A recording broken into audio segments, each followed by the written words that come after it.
kamu lagi ngapain? Saya sedang memikirkan alat yang benar untuk mengukur diameter benda ini. Oh begitu, yuk ikut aku belajar besaran, satuan, dimensi, dan pengukurannya. Yuk! Yuk,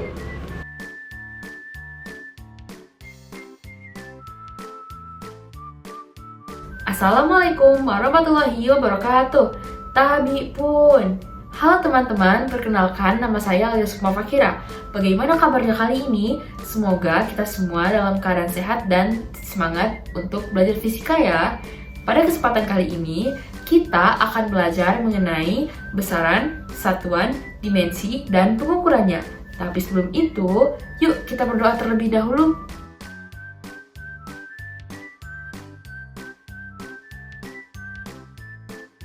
Apa itu besaran? Besaran merupakan sesuatu yang dapat diukur dan dinyatakan dalam angka. Besaran berdasarkan satuannya dibagi menjadi dua, yaitu besaran pokok adalah besaran yang tidak tersusun oleh besaran lain dengan satuan tertentu, dan besaran satuan adalah besaran yang satuannya diturunkan dari besaran pokok. Besaran berdasarkan nilai dan arahnya ada besaran skalar dan besaran vektor. Berikut adalah jenis-jenis besaran pokok dan besaran turunan. Yang pertama, besaran pokok. Antara lain, panjang dengan satuan meter, massa dengan satuan kilogram, waktu dengan satuan sekon, suhu dengan satuan Kelvin, kuat arus dengan satuan ampere, intensitas cahaya dengan satuan kandela, dan jumlah zat dengan satuan mol. Sementara itu, besaran turunan antara lain luas dengan satuan meter kuadrat, kecepatan dengan satuan meter per sekon, percepatan dengan meter per sekon kuadrat, dan masih banyak lagi. Selanjutnya, apa itu satuan? Satuan merupakan sistem satuan yang dijadikan standar. Satuan dinamakan satuan sistem internasional. Macam-macam satuan antara lain standar satuan massa adalah kilogram, standar satuan panjang adalah meter, standar satuan waktu adalah sekon atau detik, standar satuan arus adalah ampere, standar satuan suhu adalah Kelvin, standar satuan jumlah zat adalah mol, dan standar satuan intensitas cahaya adalah kandela. Lalu, apa yang dimaksud dengan dimensi?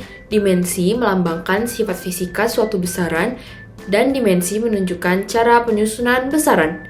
Penulisan dimensi dinyatakan dengan lambang huruf tertentu dan diberi kurung persegi.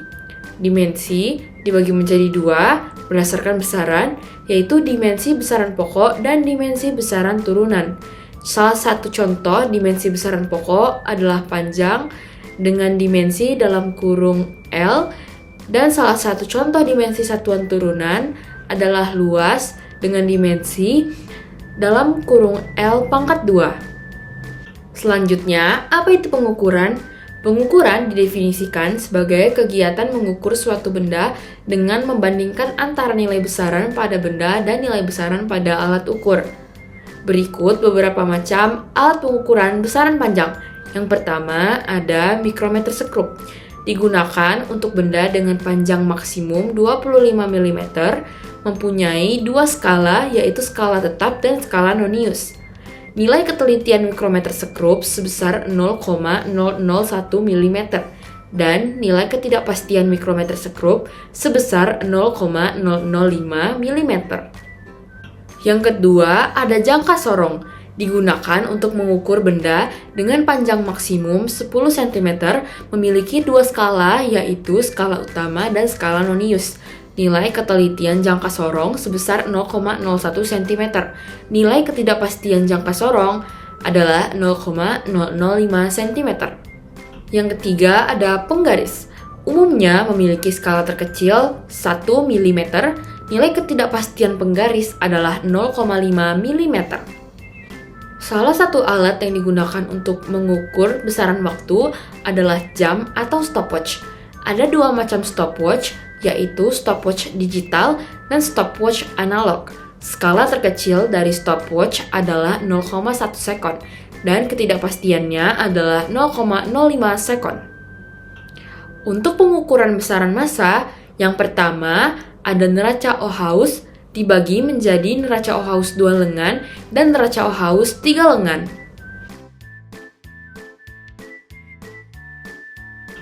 Untuk pengukuran besaran massa yang selanjutnya, ada pengukuran volume benda tidak beraturan. Volume adalah perhitungan yang menyatakan banyaknya ruang yang ditempati oleh suatu objek. Pengukuran volume benda beraturan dapat menggunakan penggaris, jangka sorong, atau mikrometer sekrup. Namun, pengukuran volume benda tidak beraturan seperti batu dapat dilakukan menggunakan gelas ukur. Kesalahan-kesalahan dalam pengukuran dibagi menjadi 3. Ada kesalahan umum, kesalahan sistematik, dan kesalahan acak. Kesalahan umum merupakan kesalahan akibat kurang keterampilannya pengamat menggunakan alat ukur, sedangkan kesalahan sistematik dibagi menjadi 5, yaitu disebabkan ketidaktepatan alat ukur, kesalahan kalibrasi yaitu kesalahan yang terdapat pada alat ukur akibat pembubuhan nilai garis pada skala tidak tepat, kesalahan titik nol yaitu jarum penunjuk letak titik nol bergeser. Selanjutnya, kesalahan komponen alat ukur, yaitu melemahnya kondisi alat ukur seperti kondisi peralatan sudah tua sehingga tidak berfungsi maksimal. Selanjutnya, kesalahan paralaks, yaitu kesalahan pembacaan akibat kurang tepat dalam membaca hasil pengukuran. Selanjutnya, kesalahan karena kondisi lingkungan, yaitu kesalahan yang disebabkan adanya perbedaan kondisi lingkungan. Yang terakhir, kesalahan acak merupakan kesalahan yang disebabkan oleh gerak Brown molekul udara, fluktuasi tegangan listrik, getaran bumi, kebisingan, dan radiasi. Sebelum kita lanjut ke pembahasan berikutnya, jangan lupa subscribe, like, komen, dan share video ini ke teman-teman kamu ya. Selanjutnya, angka penting dan notasi ilmiah. Hasil pengukuran berupa angka disebut angka penting, sedangkan hasil pengukuran yang telah disederhanakan disebut notasi ilmiah. Berikut adalah aturan angka penting. Yang pertama, semua angka bukan 0 termasuk angka penting. Angka 0 yang terletak di antara angka bukan 0 termasuk angka penting. Yang ketiga, pada angka desimal kurang dari 1, angka 0 sebelum dan sesudah koma termasuk angka penting. Yang keempat, pada angka desimal lebih dari atau sama dengan 1, angka 0 sesudah koma termasuk angka penting. Yang kelima, angka 0 yang terletak di belakang angka bukan 0 termasuk angka penting. Operasi hitungan dalam angka penting yang pertama ada operasi pembulatan. Aturan dalam operasi penghitungan pembulatan angka penting sebagai berikut. Apabila angka lebih dari 5, angka tersebut dibulatkan ke atas. Sedangkan apabila angka kurang dari 5, angka tersebut dibulatkan ke bawah. Apabila angka hasil perhitungan tepat sama dengan 5, angka akan dibulatkan ke atas jika sebelum angka 5 merupakan bilangan ganjil dan dibulatkan ke bawah jika sebelum angka 5 merupakan bilangan genap. Kedua, operasi penjumlahan dan pengurangan. Pada operasi penjumlahan dan pengurangan hanya boleh mengandung satu angka taksiran. Banyaknya angka penting pada hasil pengukuran dan penjumlahan ditentukan oleh bilangan dengan angka yang paling sedikit di belakang koma. Yang ketiga, operasi perkalian dan pembagian. Pada operasi perkalian dan pembagian, hasilnya memiliki jumlah angka penting sama dengan angka penting paling sedikit pada salah satu bilangan. Yang keempat, operasi pangkat dan akar. Dalam aturan operasi pangkat dan akar, hasil penarikan akar dan pemangkatan bilangan memiliki jumlah angka penting sama dengan jumlah angka penting dari bilangan yang ditarik akarnya atau bilangan yang dipangkatkan. Selanjutnya, notasi ilmiah. Notasi ilmiah adalah cara penulisan bilangan secara ilmiah dalam bentuk bilangan 10 berpangkat. Dengan cara penulisan A dikali 10 pangkat N, dengan A menunjukkan bilangan real atau angka penting dan 10 pangkat N merupakan orde. Nilai A sebesar 1 kurang dari sama dengan A kurang dari sama dengan 10. Dan N merupakan bilangan bulat. Ketidakpastian hasil pengukuran antara lain yang pertama, ketidakpastian pengukuran tunggal. Pengukuran tunggal merupakan pengukuran yang dilakukan sekali. Hasil pengukuran tunggal dilaporkan dalam bentuk X plus minus X0 dengan X sebagai hasil pengukuran tunggal dan X0 sebagai ketidakpastian pengukuran tunggal. Nilai ketidakpastian didapat dari setengah ketelitian alat ukur. Yang kedua, ketidakpastian pengukuran berulang. Hasil pengukuran berulang dilaporkan dalam bentuk X bar plus minus delta X dengan X bar sebagai rata-rata hasil pengukuran dan delta X sebagai ketidakpastian pengukuran berulang. Ketidakpastian hasil pengukuran yang ketiga yaitu pengukuran tidak langsung. pengukuran tidak langsung diperoleh dari hasil perhitungan matematis. Yang pertama, pengukuran tidak langsung dari pengukuran tunggal. Jika terdapat dua komponen dalam pengukuran tunggal, dihasilkan data sebagai berikut: X sama dengan X0 plus minus delta X, Y sama dengan Y0 plus minus delta Y. Apabila ada besaran yang merupakan hasil penjumlahan dari besaran X dan Y, besaran Z dapat dituliskan sebagai berikut. Yang kedua, pengukuran tidak langsung dari pengukuran berulang. Jika terdapat dua komponen dalam pengukuran berulang, akan dihasilkan data sebagai berikut. Fungsi diperoleh dari pengukuran tidak langsung X dan Y dirumuskan dalam Z sama dengan AXNYM. Selanjutnya, ketelitian dan ketepatan hasil. Yang pertama, ketelitian atau presisi merupakan ukuran yang menyatakan pendekatan sesuai nilai semestinya. Dan yang kedua, ketetapan atau akurasi merupakan nilai yang sesuai dengan ukuran sebenarnya. Selanjutnya, pengolahan dan penyajian data. Pengolahan dan penyajian data, hukum fisika memiliki keterkaitan antar besaran. Keterkaitan tersebut dapat dinotasikan dalam bentuk grafik seperti grafik persamaan garis lurus. Grafik persamaan garis lurus dinotasikan ke dalam suatu persamaan Y sama dengan mx plus n. Cara untuk menentukan garis lurus dengan menentukan titik sentroid x0, y0 dan kemiringan atau gradien garis M dengan cara sebagai berikut. N dapat diperoleh dengan memperpanjang garis hingga memotong sumbu Y. Baiklah, selanjutnya kita mulai kepada contoh soal yang pertama. Sebuah pipa berbentuk silinder berongga dengan diameter dalam 1,6 mm dan diameter luar 2,1 mm. Alat yang tepat untuk mengukur diameter dalam pipa tersebut adalah... Jawaban yang benar adalah B. Jangka sorong adalah alat ukur yang mampu mengukur jarak, kedalaman, maupun diameter dalam suatu objek dengan tingkat akurasi dan presisi yang sangat baik, yaitu kurang lebih 0,05 mm.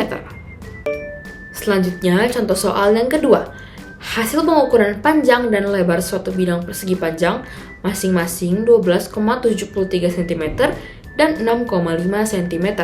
Menurut aturan penulisan angka penting, luas bidang tersebut adalah... Jawaban yang benar adalah C.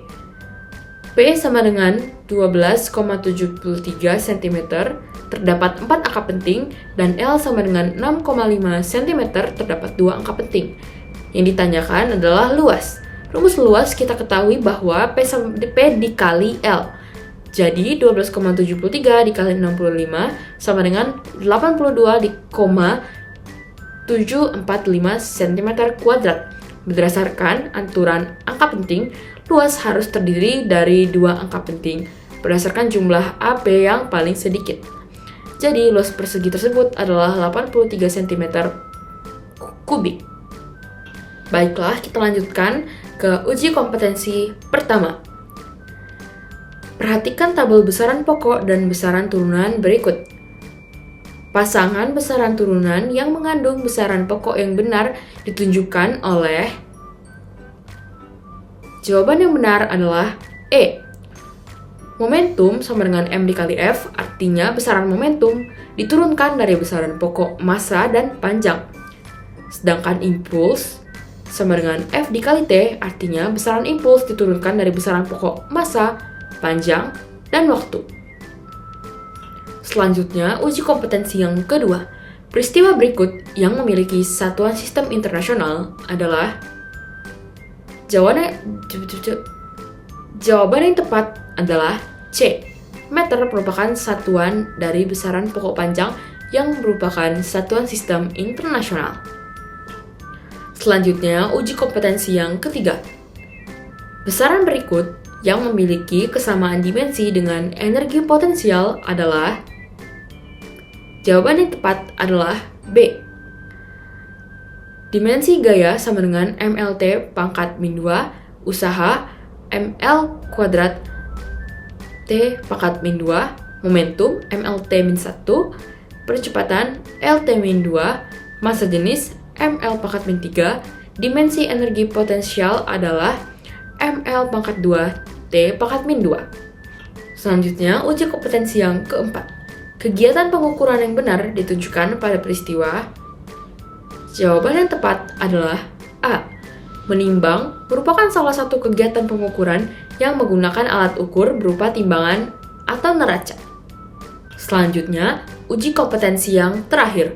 Standar ukuran panjang paku di suatu perusahaan dikelompokkan sebagai berikut.